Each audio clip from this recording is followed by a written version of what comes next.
Welcome to the Holiday Podcast, where we sit over some homemade challah bread every Friday afternoon. I'm your host, Tammy Priest, and it's great to be with you today as we take another look at the intersection of the old and the new. Now, as you can see, I have more than just challah today. I also have a few sufganiyot left. They're fried jelly-filled donuts that are a traditional Hanukkah food. And Hanukkah started last night. My house actually still smells like oil from all the frying I did last night. Not only the donuts, but also latkes, the potato pancakes, which I don't always do, but it's 2020, which is why I decided to make the donuts for the first time, and they actually are really good. I can't say how these leftovers will be now that they're not hot, but I'm guessing we'll find out at some point today. Anyway, the reason we eat all this fried food on Hanukkah, which isn't really the Jewish norm, is because we're celebrating the miracle of the oil, which is at the center of the Hanukkah miracle. So that's what we're going to talk about today. Now, I'll be honest, a lot of Christians I've met don't know the real meaning of Hanukkah. I mean, people have a general sense that Hanukkah is, the Jewish version of Christmas, or the Jewish answer to Christmas. But it's not. Hanukkah actually has been around a lot longer than Christmas. They're not really connected, except that they both focus on light, with the Hanukkah oil and the Christmas star. So we're going to talk about this maybe unexpected intersection of the old and the new today. Okay, now, as well known as Hanukkah is, it's actually not a God-ordained feast that is found in the Old Testament. In fact, if you look through a Protestant Bible, you'll find that the only reference to Hanukkah is actually in the New Testament, in the Gospel of John. John tells us in 10:22 that Jesus was walking along the temple colonnades during the winter near the time of the Feast of Dedication. And that's actually the literal meaning of the word Hanukkah, dedication. So yes, it's also called the Festival of Lights, which we'll get to in just a minute, but the official name is the Feast of Dedication.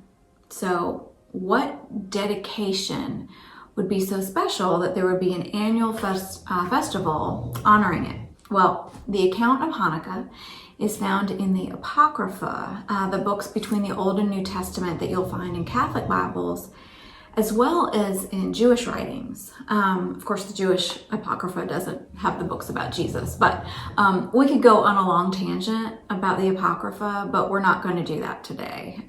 Just know that these historical books include 1st and 2nd Maccabees, and that's where the Hanukkah account is. And also writings from Josephus, who you may be familiar with. Okay, so in a nutshell, here's the Hanukkah backstory. About 160 years before Jesus was born in Bethlehem, Syria occupied Israel. The king at that point, Antiochus IV, was pretty much a tyrant, and he also gave himself the name Antiochus Epiphanes, which means Antiochus, God made manifest. Clearly that was a problem. But aside from his God complex, Antiochus made it illegal for Jews to study the Bible or observe the Sabbath and circumcision. And not only did he gut Judaism in these ways, but Antiochus also defiled the Jerusalem temple. First, he pillaged the inside, all the golden things used in worship. Then he set up a statue of Zeus in the temple courtyard. And finally, he sacrificed a pig, an unclean animal, according to God, on the sacrificial altar. And these last couple of things just pushed people over the edge. I mean, they could take their worship and their faith underground, like many believers around the world do today. But to see God publicly mocked and his temple desecrated so brazenly, it was just too much. So a local priest from a small town outside of Jerusalem finally started this guerrilla movement against the Syrians with his sons, and these 6 men and their followers were eventually nicknamed the Maccabees, which means hammer. In the end, the Maccabees were successful in driving Antiochus's army out of Jerusalem, and the books of Maccabees and Josephus report that when the Maccabees cleaned out the temple and prepared to rededicate it by lighting the sacred lampstand, they could only find one container of oil that was still sealed and therefore undefiled. Now, this was just enough oil to light the temple lampstand for one day, which was a big problem. So let's talk about this, because when we understand the significance of the lampstand, we can understand the significance and the magnitude of the miracle. It's actually about time that we talked about this lampstand inside the temple, because in past podcasts, we've talked about the altar of incense and the showbread that sat on the outside of the Holy of Holies. And the lampstand is the third and final thing in that place right outside the veil.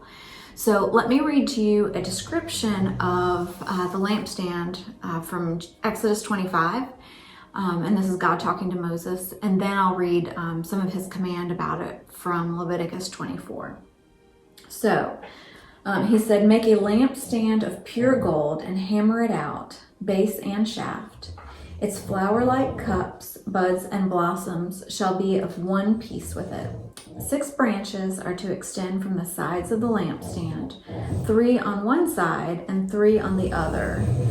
3 cups shaped like almond flowers with buds and blossoms are to be on one branch, 3 on the next branch, and the same for all 6 branches extending from the lampstand. And on the lampstand there are to be 4 cups shaped like almond flowers with buds and blossoms. 1 bud shall be under the first pair of branches extending from the lampstand, a 2nd bud under the 2nd pair, and a 3rd bud under the 3rd pair. 6 branches in all. The buds and branches shall be of one piece with the lampstand, hammered out of pure gold. Then make it 7 lamps and set them up on it so that they light the space in front of it. Its wick trimmers and trays are to be pure gold. A talent of pure gold is to be used for the lampstand and all these accessories. See that you make them according to the pattern shown you on the mountain." Then in Leviticus 24, the Lord said to Moses, "Command the Israelites to bring you clear oil of pressed olives for the light, so that the lamps may be kept burning continually. Outside the curtain of the testimony in the tent of meeting, Aaron is to tend the lamps before the Lord from evening till morning, continually. This is to be a lasting ordinance for the generations to come. The lamps on the pure gold lampstand before the Lord must be tended continually." So, a lampstand made from a talent of pure gold that was never to go out. Okay, first of all, a talent, depending on who you talk to, was about 75 to 100 pounds. So this lampstand, from every engraving and historical records, was like about 10 feet tall. It was huge. So the temple lampstand had 7 branches, which is different from the Hanukkah menorah, which we'll get to in a minute. But basically, it was this tree trunk with 7 branches. And throughout Scripture, the number 7 is a symbol of fullness and completion, and obviously of creation. So this lampstand symbolized the tree of life from Genesis, the fullness and completion of the earth and the creation of all life. And with its flaming torches, the tree of life is a reminder that God began this whole process by speaking light into the darkness, which is a reminder that it's only when we give God access to our own personal chaos and darkness, whether that's a crisis or sin or depression, whatever it is, then He will begin to sort things out and put things into place, creating beauty from ashes and light from darkness. Anyway, that's a side note. But back to the lampstand. And because of the symbolism and God's command that this lampstand be burning where His tangible presence dwelled on earth, God was giving this message that not only is life symbolic, not only is light symbolic of life, but that he himself is light. I love how the psalmist words this in Psalm 104. He says that God wraps himself in light as if it were a garment. I just love that picture. So let's bring this lampstand in the temple back to the Hanukkah miracle. So you may have noticed that several times God told Moses that the lampstand is supposed to burn continually, that it is never supposed to go out. Which makes sense because it represents God and his eternal nature. So the Maccabees are trying to rededicate the temple, right? After cleansing and repairing it. But there's only enough oil for one day. So they have this dilemma. Should they use the one flask of oil to light the lampstand? Well, of course, we would say, because this would rededicate the temple and announce that God's presence had returned. But if they light a tiny bit of oil, the flame will go out in a day, which would seem to violate God's command and kind of negate the whole victory and rededication. So, what to do? Well, the Maccabees chose to step out in faith, to obey God and to light the temple lampstand. And as you may know, the miracle of Hanukkah is that the oil lasted not one day, but for 8 days, which is the time it took to send people to find, harvest, and press olives to make enough sacred oil to fuel this gigantic candelabra, which is why the special Hanukkah menorah has 8 candles, plus the one special candle we'll talk about in a minute instead of the 7 branches on the regular temple menorah or lampstand. And as a side note, this is a menorah that my grandmother gave me 30 years ago. It's from Israel, and it is the Lion of Judah. So the ritual of lighting Hanukkah menorahs in people's homes like this began about 75 years before Jesus was born in Bethlehem. The rabbis wanted families to celebrate on a personal level the miracle of God. It also kind of coincides with when Rome occupied Israel, which makes me think it was also kind of a subtle act of defiance, reminding God's people of how the Maccabees had defeated Syria when they'd done the same thing that Rome was doing. So on this menorah, you'll notice that there are 8 candle holders down here, and that there's one that's set apart. And you use this one that's set apart, you light it, and then you use it to light the other candles. Now, side note, it used to be that people still used oil in their menorahs instead of candles, but these are a little less dangerous than open containers of flaming oil in your house. So anyway, on each night you light a candle corresponding to that day of Hanukkah. So last night we lit this candle and then used it to light this one on the end. So this is what it looked like last night. So tonight we'll add 2, and we'll light these, and you let them burn all the way down. And so each night you start out with new ones. Now the other candles aren't allowed to light anything else. Only this one can light the others.